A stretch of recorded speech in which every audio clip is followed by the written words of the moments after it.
The rain was coming down in sheets as I drove home, the wipers of my Ford struggling to keep up. Manchester, as always, was a symphony of gray, a fitting backdrop to the gnawing unease that had taken root in my gut over the past few weeks. Barnaby, a 43-year-old IT consultant, had always prided myself on my grounded nature, my ability to see things as they were. But lately, I felt like I was walking through a fog. My wife, Genevieve, a vibrant and beautiful woman who worked as a marketing manager, had become distant, almost elusive. We had been married for 18 years, a long stretch by any measure, and while there had been ups and downs, the foundation of our relationship had always felt solid. We had built a life together, a comfortable home in the suburbs, a network of friends, and a shared history that seemed unbreakable. But lately, things had changed. Genevieve was working late more often, attending conferences that seemed to pop up out of nowhere, and her phone had become an extension of her hand, clutched tightly as if it held the secrets of the universe. I tried to brush it off, attributing it to work stress or a midlife crisis, anything but the thought that kept nagging at the back of my mind. I loved Genevieve deeply and unconditionally. She was my best friend, my confidant, the woman who had stood by me through thick and thin. The idea that she could be unfaithful was simply too painful to contemplate, but the signs were there, undeniable. The subtle changes in her perfume, the way she flinched when I touched her, the lack of intimacy in our conversations. It was like living with a stranger, a beautiful stranger who wore the face of the woman I loved. One evening, I decided to surprise her at work. She had told me she was working late on a big project, so I thought I would bring her dinner and offer some moral support. I arrived at her office building around 8 p.m., the lobby deserted except for a security guard who barely glanced up as I walked past. I took the elevator to her floor and walked down the hallway to her office. The lights were on and I could hear voices inside. As I reached for the door, I hesitated. The voices seemed intimate. I pressed my ear against the door, my heart pounding in my chest. I could hear Genevieve's voice, soft and breathy, followed by a deep, masculine chuckle. "Oh, Alistair, you're terrible," she said, her voice dripping with affection. "But that's why I love you." The world seemed to tilt on its axis. My blood ran cold. I stumbled back from the door, my hand clamped over my mouth to stifle a sob. Alistair. Who the hell was Alistair?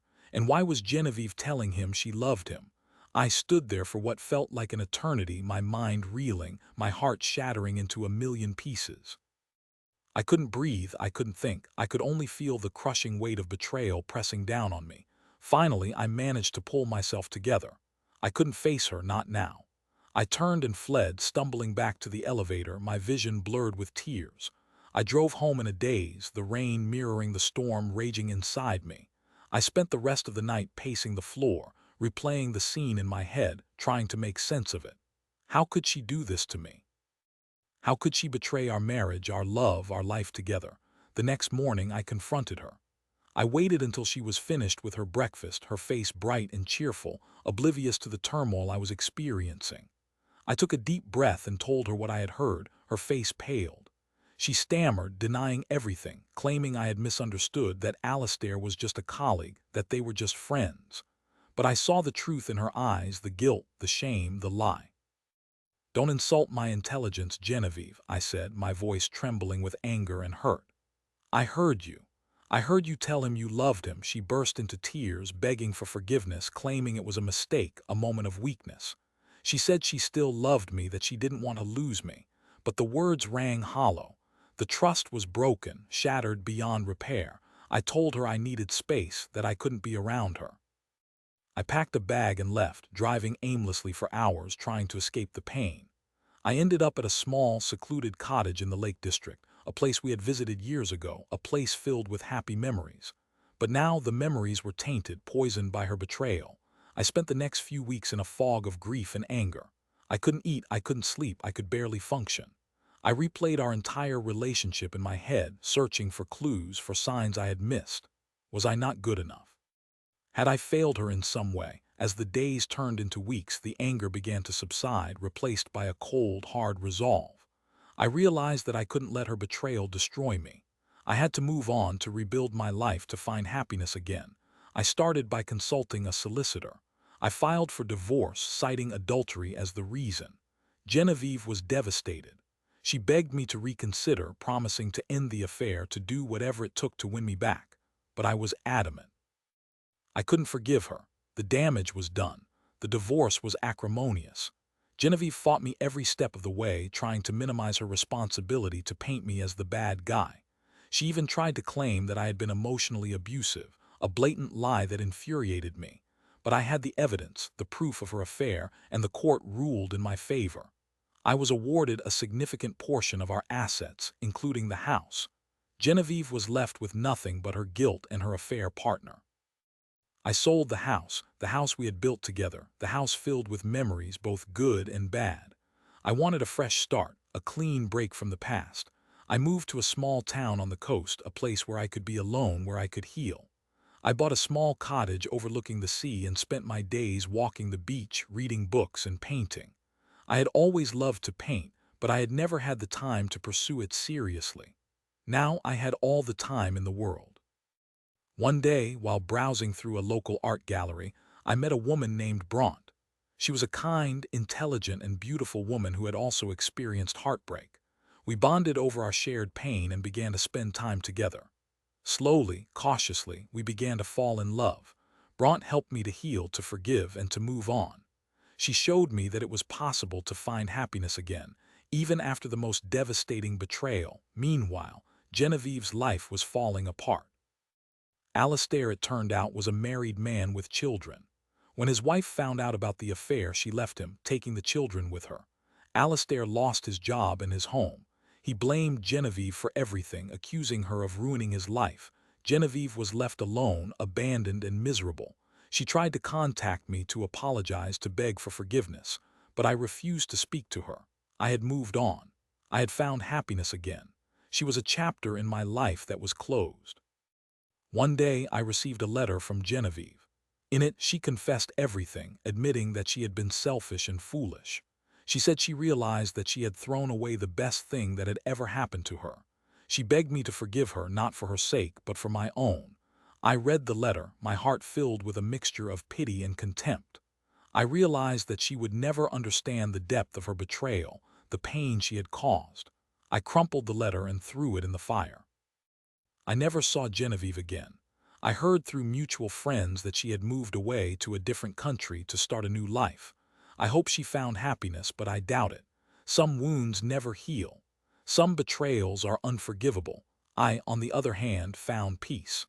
I married Bronte and we built a beautiful life together. We traveled the world, we laughed, we loved, and we cherished every moment we had together. I learned that it is possible to overcome even the most devastating heartbreak, to find happiness again, to rebuild your life from the ashes of betrayal. But I never forgot what Genevieve did. I never forgot the pain, the anger, the humiliation. It was a scar that would always be there, a reminder of the fragility of trust and the devastating consequences of betrayal. Years later, I was at a local pub with Bronte. We were having a quiet evening, enjoying each other's company, when I saw a familiar face across the room. It was Alistair, Genevieve's former lover. He looked older, weathered, and defeated. He was sitting alone at a table, nursing a pint of beer. I felt a surge of anger, a desire for revenge. I wanted to confront him, to make him pay for what he had done. But then I looked at Bronte, at her kind, loving face, and I realized that revenge was not the answer. It would not bring me peace. It would only perpetuate the cycle of pain. I took a deep breath and let it go. I turned back to Bronte and smiled. "Everything okay, darling?" she asked. "Everything is perfect," I said. And for the first time in a long time, I truly meant it. I had survived. I had thrived. I had found happiness again. And that was the best revenge of all. Years later, I received an unexpected message. It was from a mutual friend, informing me that Genevieve had passed away after a long illness. The message was brief, simply stating the facts and offering condolences. I stared at the screen, a strange mix of emotions washing over me. Sadness, certainly, but also a sense of closure, a finality that I hadn't realized I was still seeking. I thought back to the woman I had once loved, the woman who had been my wife, my partner, my best friend. I remembered the good times, the laughter, the shared dreams. But I also remembered the betrayal, the pain, the heartbreak. It was a complex tapestry of emotions, woven together by the threads of time and experience. I didn't feel any animosity towards her anymore. The anger had long since faded, replaced by a sense of resignation. She had made her choices and she had paid the price. Her life had taken a different path, a path filled with hardship and regret. And now it was over. I closed my eyes and said a silent prayer for her soul. I hoped that she had found peace in the end, that she had been able to make amends for her mistakes. And then I let her go. I turned to Bronte, who was sitting beside me, her hand gently resting on mine. She looked at me with understanding and compassion.